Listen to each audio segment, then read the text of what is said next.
Hello everyone, in this video we are going to perform MMT of knee flexors muscles and knee extensors muscles. Knee joint में दो motion होते हैं, ये हमें मालूम है, नी फ्लेक्शन एंड नी एक्सटेंशन, जिसकी एमएमटी हम यूजुअली करते हैं।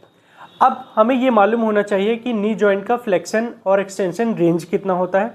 तो 0 to 130 और 150 डिग्री नी फ्लेक्शन का पूरा रेंज होता है हमारा।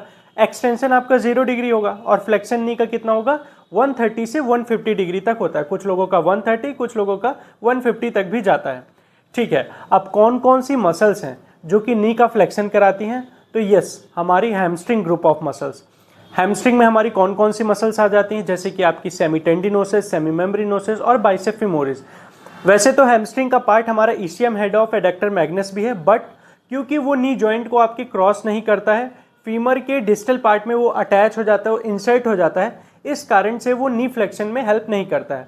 तो यहाँ पे आपकी तीन मसल्स मेजर मसल है हैमस्ट्रिंग की, कौन कौन सी? Bicep femoris, semitendinosus, semimembranosus. तो ये मसल आपकी क्या कराती हैं? नी का फ्लेक्शन कराती हैं।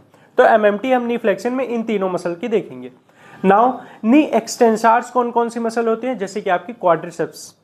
अब ये जो क्वाड्रिसेप्स है, क्वाड्रिसेप फीमोरिस, उसके कितने मसल्स होते हैं? टोटल 4 मसल होते हैं उसके अंदर। कौन कौन से? आपका वास्टस मीडियालिस, वास्टस इंटरमीडियालिस, वास्टस लैटरालिस और रेक्टस फीमोरिस। तो जब हम नी एक्सटेंसर्स की एमएमटी चेक करेंगे तो इन चारों मसल की एमएमटी को हम चेक करेंगे। सबसे पहले हम नी एक्सटेंसर्स की एमएमटी चेक करेंगे, जो कौन सी मसल्स करा रही हैं? क्वाड्रिसेप्स। तो पेशेंट की जो पोजीशन होगी वो क्या होगी? हाई सिटिंग पोजीशन में होगी, और इस हाई सिटिंग पोजीशन में हम नी एक्सटेंसर्स का ग्रेड 3, 4 एंड 5 चेक करेंगे। तो ग्रेड 3 चेक करने के लिए हम पेशेंट को बोलेंगे कुछ इस तरीके से आपको नी का एक्सटेंड करना है, नी को एक्सटेंड करना है, ऊपर की तरफ उठाना है। तो अगर पेशेंट ये ऊपर की तरफ उठा लेते हैं तो ये क्या है? अगेंस्ट ग्रेविटी है, और ये क्या हो जाएगा? ग्रेड 3। तो मैं पेशेंट को बोलूँगा कि आपने नी को ऊपर की तरफ उठाएं, तो ये क्या है? आपका ग्रेड 3। ठीक है, ग्रेड 4 और 5 जो चेक करेंगे हम, वो किसके थ्रू चेक करेंगे? यहाँ पे शॉर्ट एंड लॉन्ग लीवर के थ्रू मैं चेक कर रहा हूँ। शॉर्ट लीवर में मैं प्रॉक्सिमल टू नी क्या किया हूँ? रेजिस्टेंस लगाऊंगा। अब मैं पेशेंट को बोलूँगा कि आप नी को एक्सटेंड करो, ऊपर की तरफ ले जाओ। तो ये पेशेंट ले जा पा रहे हैं, पूरा का पूरा रेंज हो रहा है, तो वो क्या है? आपका ग्रेड 4। और ग्रेड 5 के लिए मैंने लॉन्ग लीवर यूज़ किया है, और ये नी पूरा का पूरा रेंज ऑफ मोशन दे रहा है, मतलब कि ये ग्रेड 5 है। सो ग्रेड 2 को और 1 चेक करने के लिए हमें पेशेंट को साइडलाइन पोजीशन पे लेनी है, और साइडलाइन पोजीशन में पेशेंट का जो नी है वो दोनों ही फ्लेक्स रहेगा। अब यहाँ पे हम पेशेंट को बोलेंगे कि अपने जो घुटने हैं या पैर को आगे की तरफ लाएं। तो अगर पेशेंट आगे की तरफ ला रहा है तो ये क्या है? ग्रेविटी एलिमिनेटेड प्लेन में ये मूवमेंट हो रहा है, मतलब कि ग्रेड 2 इज अवेलेबल। ओके, ठीक है। अब ग्रेड 1 को चेक करने के लिए हम क्या करेंगे? पेशेंट को बोलेंगे तो कि आप क्या करो कि नी का एक्सटेंड करो। फिर हम पाल्पेट करेंगे किसमें? क्वाड्रिसेप्स का जो टेंडन है, जिसे कि हम क्या कहते हैं? पटेले टेंडन। उसका इंसर्शन कहाँ पे होता है? हमारे टिबियल ट्यूबरोसिटी पे। तो टिबियल ट्यूबरोसिटी पे आप क्या करोगे? उसके जस्ट ऊपर आप क्या करोगे? पटेला के नीचे टिबियल ट्यूबरोसिटी के ऊपर पाल्पेट करोगे।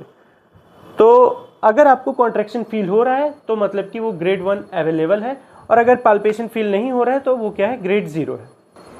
नी फ्लेक्शन को अगर हम ग्रेड 3, 4, 5 को चेक करना है तो हमें पेशेंट की जो पोजीशन होगी वो क्या रखेंगे? हम प्रोन लाइंग पोजीशन पे पेशेंट को रखेंगे। यहाँ पे हम नी फ्लेक्सर्स हमारी कौन है? हैमस्ट्रिंग मसल है। तो उसके लिए हमें मालूम है जो उसका मूवमेंट होता है वो क्या होता है? ये नी फ्लेक्शन होता है। तो ग्रेड 3 चेक करने के लिए भी हम पेशेंट को यही बोलेंगे कि आप अपने घुटने को पूरा मोड़िए, घुटने को पूरा मोड़िए। तो अगर ये पूरा ले जा पा रहे हैं तो क्या है? ग्रेड 3 अवेलेबल है। ठीक है, अब ग्रेड 4 को चेक करने के लिए मैं शॉर्ट लीवर का यूज़ करूँगा। अब रेजिस्टेंस में लगा रहा हूँ और पेशेंट पूरा रेंज कर पा रहे हैं, तो ये क्या है? ग्रेड 4 है। ग्रेड 5 के लिए मैंने लॉन्ग लीवर का यूज़ किया है। अब पेशेंट को बोलूँगा कि नी को फ्लेक्स करें। अगर ये पूरा रेंज हो रहा है तो ये क्या है? आपका ग्रेड 5 अवेलेबल है। ग्रेड 2 चेक करने के लिए, नी फ्लेक्सर्स का ग्रेड 2 चेक करने के लिए हम यहाँ पे पेशेंट को साइडलाइन पोजीशन पे लिए हैं, और पेशेंट को बोलेंगे कि अपने घुटने को मोड़े। यहाँ पे थेरेपिस्ट भी क्या कर सकता है? सपोर्ट दे सकता है, और कुछ इस तरीके से अगर पेशेंट पूरा मूवमेंट कर रहा है तो आपका ग्रेड 2 अवेलेबल है। ग्रेड 1 को चेक करने के लिए आपको हैमस्ट्रिंग टेंडन को पाल्पेट करना है। पेशेंट मूवमेंट करने की कोशिश करेगा, बट मूवमेंट तो होगा नहीं, बट अगर आपको कॉन्ट्रैक्शन फील हो रहा है वहाँ पे मसल्स में तो क्या है? ग्रेड 1 अवेलेबल है, और अगर आपको कॉन्ट्रैक्शन फील नहीं हो रहा है तो ग्रेड 0 है।